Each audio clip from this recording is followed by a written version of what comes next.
মিষ্টি। ঋষি বেশি দূরে যাবে না তুমি।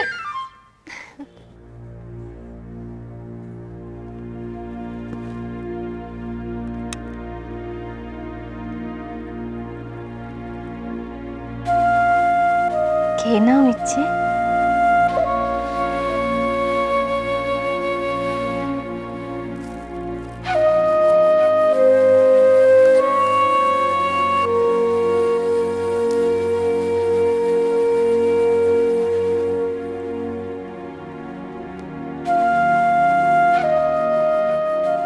মার উপর খুব রাগ হয়েছে না?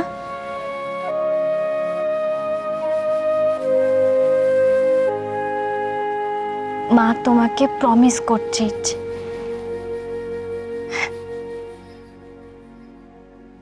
তোমার সব রাগ ভেঙে দেবে মা।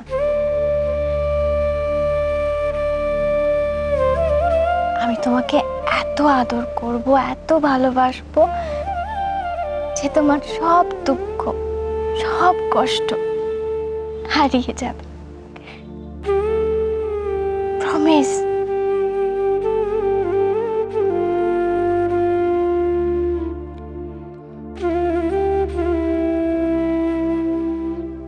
তুমি এবার আমার কাছে থাকবে ইচ্ছে।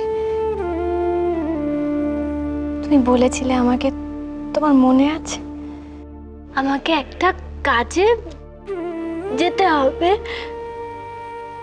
তাই ওখানে থাকতে পারবো না। তাহলে আমিও ওই বাড়িতে থাকবো না, আমিও তোমার সঙ্গে চলে যাব।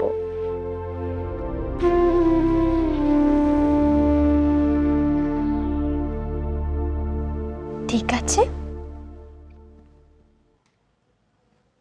আমিও অপেক্ষা করব।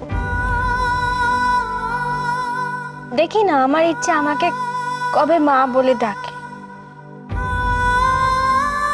কবে ছুটতে এসে আমাকে জড়িয়ে ধরে বলে আমার মা তো বেস্ট। আমি জানি ইচ্ছে সেই দিনটা খুব শিগগিরই আসবে, কারণ আমার ইচ্ছে শোনা তো আমাকে ছাড়া থাকতেই পারবে না, তাই না?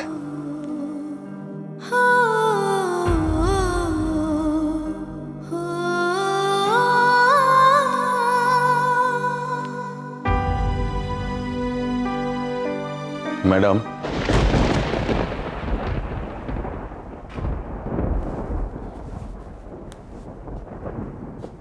আপনার সঙ্গে আমার কিছু কথা আছে। আর হ্যাঁ, ওই নার্সের থেকে ইচ্ছে মেডিসিনের লিস্টটা নিয়ে ওটা একটু দিয়ে যাবেন তাড়াতাড়ি প্লিজ। হ্যাঁ ইচ্ছে, এখন কেমন আছো? দেখি হাতটা দেখি, দাও তো।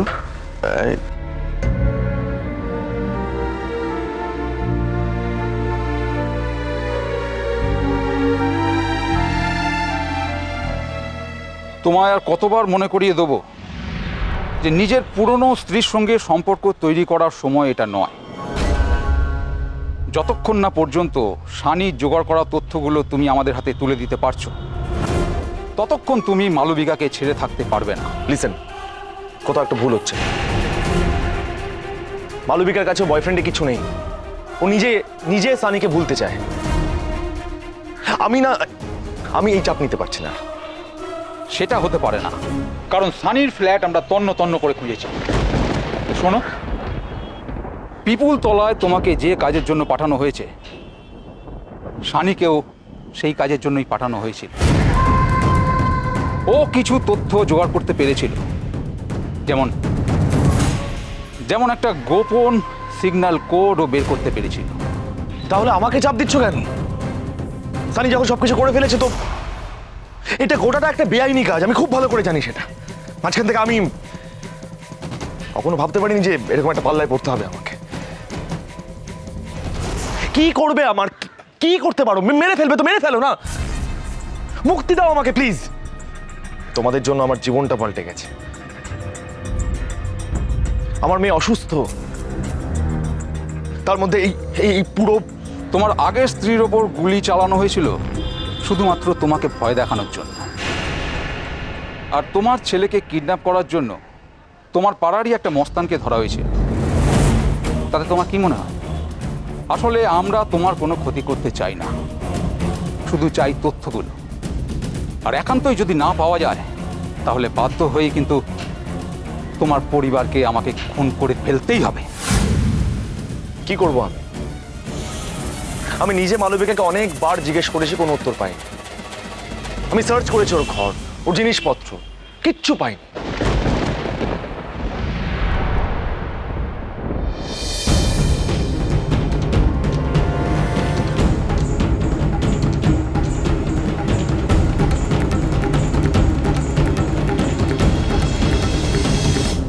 তার সঙ্গে কথা বলছে সৌরভ। ওই লোকটা এভাবে চাদর ঢেকে আছে কেন? ও বলল কাজে বেরোচ্ছি, এটা কি কাজ?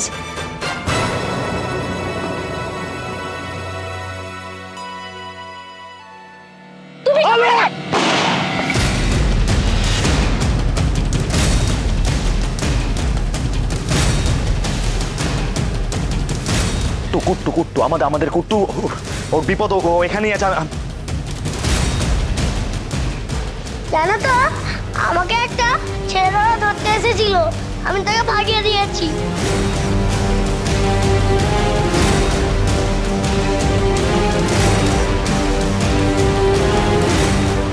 কিচ্ছু বুঝতে পারছি না আমি। সৌরভ যে কোনো অপরাধ করছে না এ ব্যাপারে আগে আমাকে নিশ্চিত হতে হবে। আমার কেন মনে হচ্ছে যে সৌরভের জন্যই ছেলে মেয়ে দুটো বিপদে পড়তে পারে। কেন মনে হচ্ছে এই কথা? আমাকে ওর উপর নজর রাখতে হবে।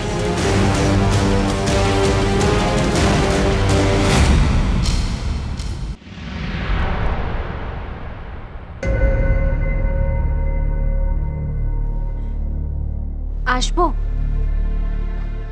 আরে আসুন আসুন, প্লিজ বসুন।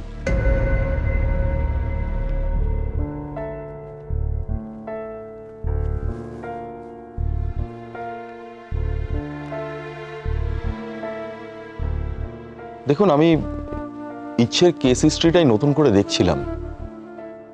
ওকে যদি একটা কোনো পরিবারের সঙ্গে রাখা যায় তাহলে কিন্তু খুব ভালো হয়।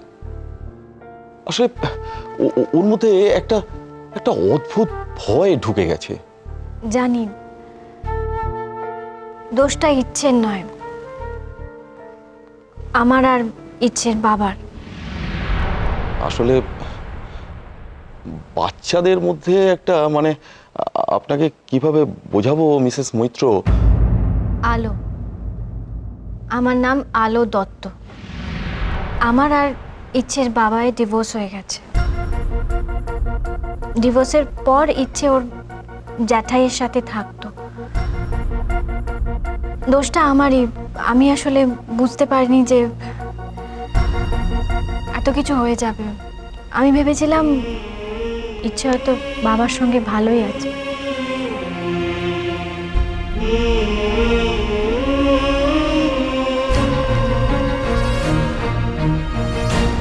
দেখুন, এক্ষেত্রে আমি যে কি বলবো কিছুই বুঝতে পারছি না।